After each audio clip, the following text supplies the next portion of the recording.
Hello, this is Grandmaster Ted Gambardella, and I want to talk to you about the evolution of mixed martial arts. Nothing is new.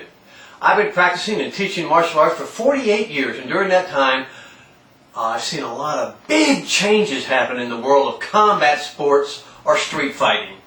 But the more I see and learn, the more I realize that nothing has really changed, and everything is actually going back to the beginnings. And where did all the fighting and everything start in the world? Wrestling. Wrestling ruled the world of fighting for 2,000 years. And if you got into a fight without a weapon, for the first 2,000 years of the recorded history, you usually wound up on the ground, and the man who knew how to wrestle always won.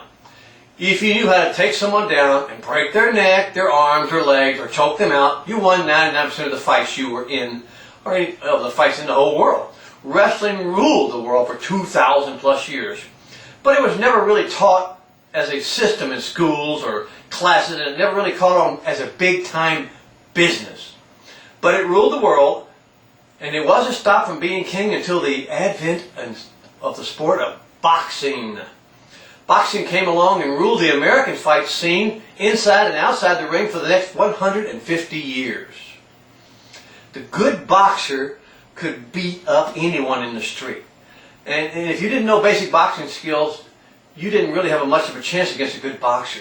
Even a small boxer who knew how to box could beat up a bigger guy if he knew how to box. But there were only a few boxing schools, and there weren't that many, and it didn't appeal to that many people because it only appealed to people who like to hurt other people or who like to get hurt. Because when you take real boxing, you're going to get hit and you're going to get hurt. But still, boxing ruled the fight scene in America for 150 years until karate came.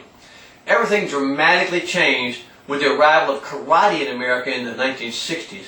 Yes, karate is not really an ancient art. It was started in Japan by Giken Funakashi in 1915. But it didn't really come to America until after the Vietnam or during the Vietnam War with the returning troops. But we're not here to do a history lesson, but a teaching lesson. So let's talk about the impact on karate in the street or in combat sports. Before karate came to America, if you were in a fight, you boxed or you wrestled. Or I like to say you did poor boxing and worse, rolling on the ground. Or even more poorly, if there is such a word. 99% of the fights went to the bigger, stronger man, and no one was really training the masses of people in fighting in the streets or self-defense.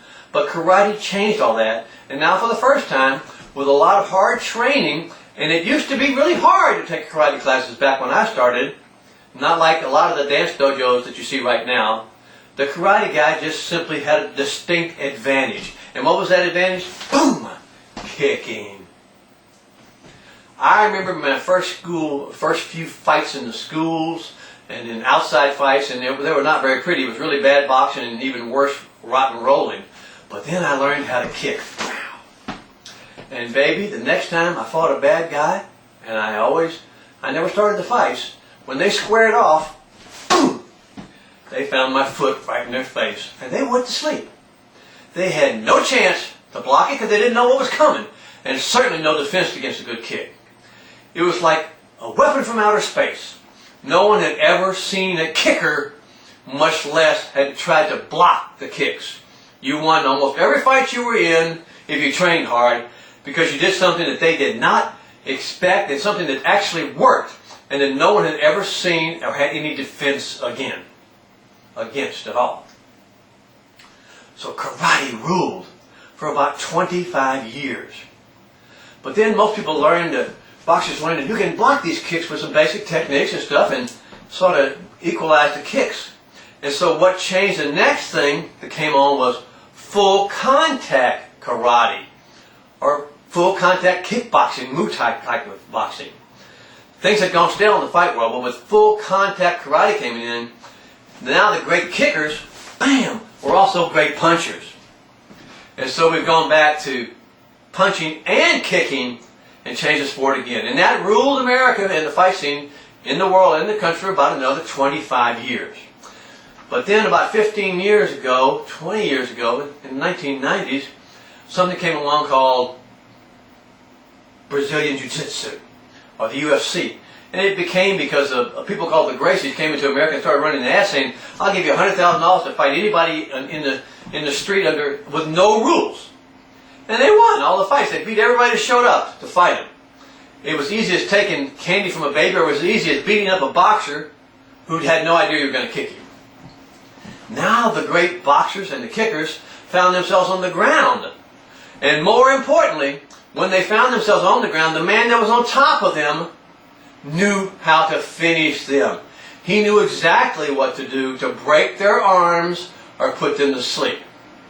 The average street fighter or boxer or even wrestler, and especially karate champions, had no chance against the great jiu-jitsu or even an average jiu-jitsu ground fighter. People like Hoist Gracie used to beat up 4 world-class fighters and boxers and wrestling champions in one night to win the first 3 FUC championships. They dominated the fight world for about another 10 years. But then things changed again. Then came along Chuck Liddell, Tito Ortiz, Ken Shamrock, Guy Mezger, and people who actually knew how to wrestle, how to box, and how to do karate, and just started learning how to do ground fighting. You know, I used to rail against Chuck Liddell and think that he killed the great sport of MMA, when in reality what he had done was move it to the next level and return it to the beginning, where boxing ruled again.